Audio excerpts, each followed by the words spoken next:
Hey everyone, Victor is here, and in this video I want to talk about nomenclature of amines.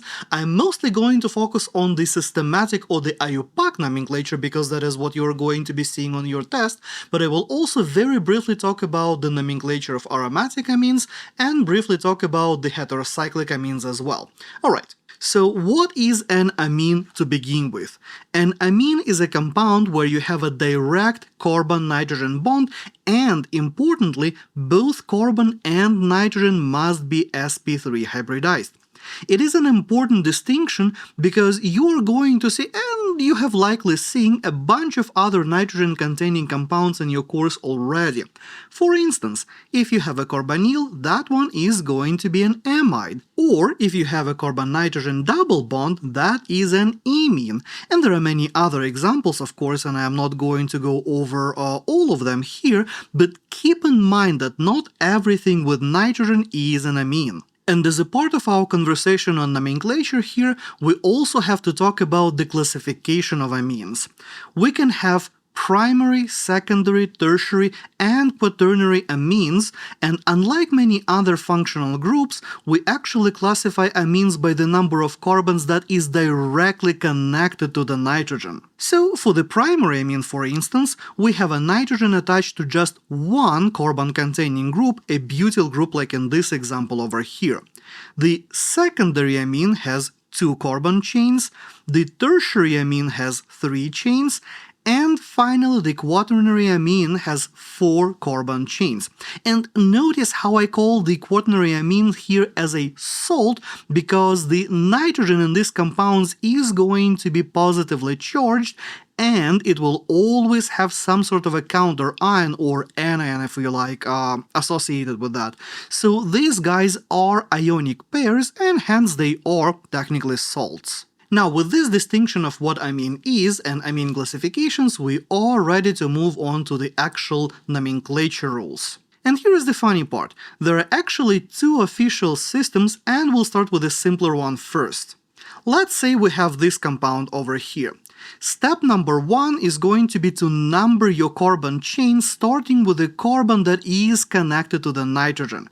So in this case, I have 1, 2, 3, 4, 5, and 6. So I have a 6 carbon chain, meaning that I am looking at hexylamine. So the naming formula here is quite easy. You name the compound chain as a substituent with the YL ending and just slap amine to it. And you're done. So how about this guy over here?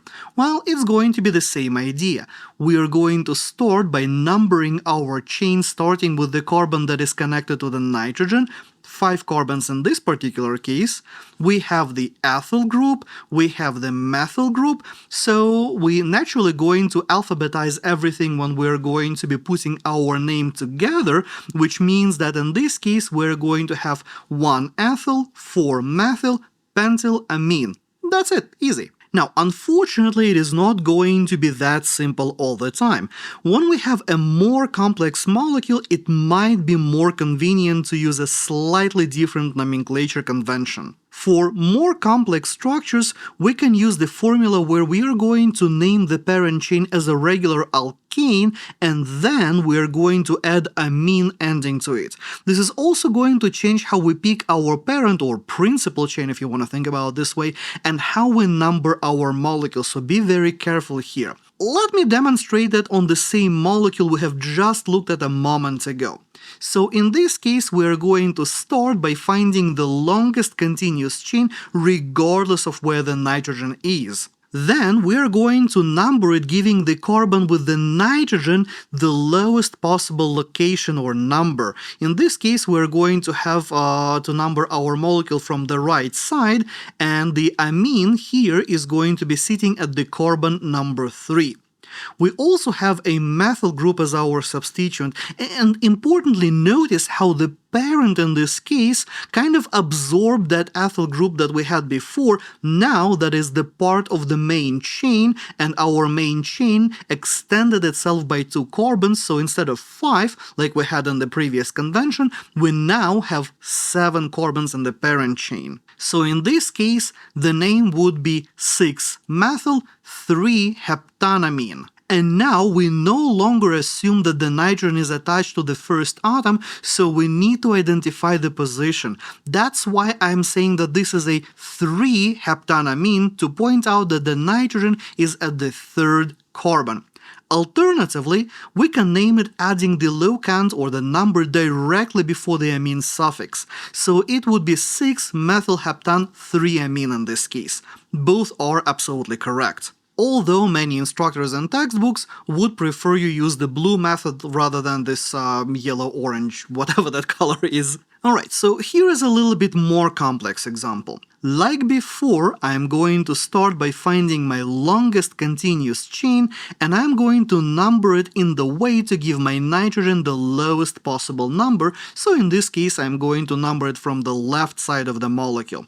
So naming that, I have 3 methyl groups, so that is going to be a 2,2,6 trimethyl, and then I have the rest, which is 3-octanamine. And of course, since this molecule does have a specific stereochemistry given to us, I'm going to add 3s and 6r stereodescriptors at the beginning of the name as well. Likely at this point in your course, when you are covering amines, you will have to know the stereodescriptors, so that might be a fair game. So remember, if your molecule does have a very specific stereochemistry shown, do name that stereochemistry using the stereodescriptors like SR or maybe E and Z if you have a double bond somewhere there.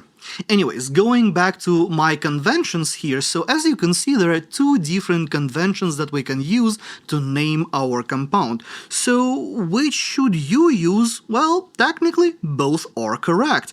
And you can use whichever fits your molecule better and whichever makes your life easier. Some instructors and textbooks have a preference towards one or the other one, but from the IUPAC perspective, both are good, even though the IUPAC actually tends to favor the former one rather than latter one, but most textbooks teach the latter one rather than former one, so that kind of depends on how your course approaches the nomenclature of amines. But as I said, both are correct. Alright, so moving on, what are we going to do if we have multiple groups sitting on our nitrogen atom? That's where things become a little bit more interesting. So let's look at this molecule over here. Step number 1 here, as before, would be to find the longest continuous chain, just like we did a moment ago. In this case, it's going to be a 6-carbon chain. Then we number it, of course, and as before, we are going to give the nitrogen, or the carbon with the nitrogen, the lowest possible number. Then I'm going to identify my substituents. In this case, we have this butyl group, the ethyl group, methyl group, and when I put it all together, I'm going to say that I have N-butyl, N-ethyl, 3-methyl, and then my principal chain, my parent in this case, is going to be 2-hexanamine. And here is the important thing that you have probably already noticed. We use the capital letter N to show the groups that sit on the nitrogen atom. So the capital N here works essentially just like the number. And of course, regardless of where our group is, we do have to alphabetize all of our substituents.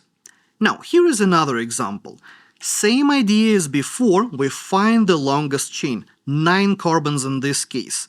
We number it to give the carbon with the nitrogen the lowest number, so from the left in this particular case. We've got the methyl group sitting on our principal chain, and we also have the ethyl group on the nitrogen atom. So when we name this molecule, we're going to get N-ethyl, 3-methyl, 4-nonenamine. Easy peasy. But of course, we can have molecules with other functional groups in addition to the amine.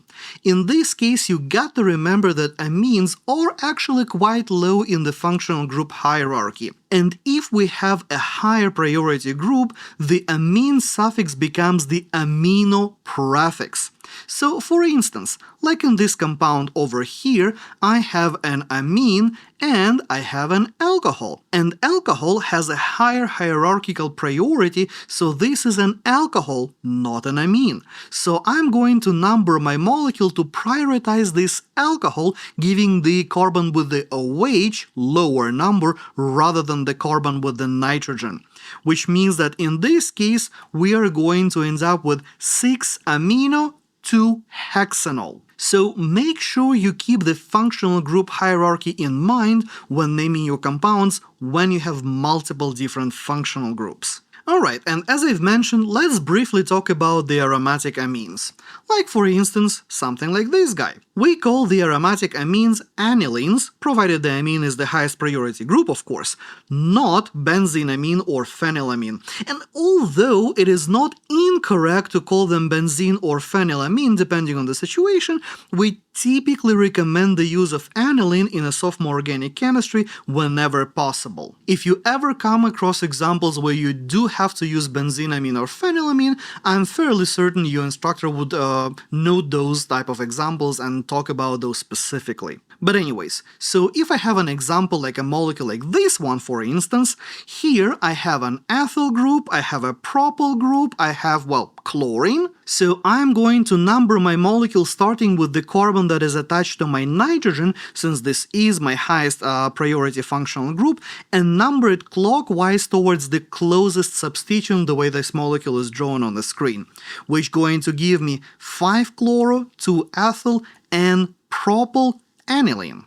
And notice that we still have to alphabetize our groups just like always. That's why I have my chloro before ethyl here. Simply because C is before E in the alphabet, regardless where that chlorine and ethyl groups are in my molecule. And let's also briefly talk about the heterocyclic amines while we're at it. For the 3-membered ring, you're going to use the name aziridine, 4-membered ring is going to be azetidine, 5-membered non-aromatic ring is pyrrolidine, 5-membered aromatic ring is pyrrole, 6-membered non-aromatic ring is piperidine, and finally 6-membered aromatic one is pyridine. These ones you just have to memorize, and the numbering in these guys always starts at the nitrogen. And there you have it, that's all you typically need to know about the nomenclature of various amines. So as you can see, nomenclature of amines is not particularly difficult. Like any other nomenclature, you have your IUPAC rules, you follow those, and you get that. It's essentially a little bit of memorization and applying the formula and the algorithm how you name your molecules, and that's about it. And as always, thank you for watching. If you found this video useful, boop the like button and let me know about that in the comments below, and I will see you next time.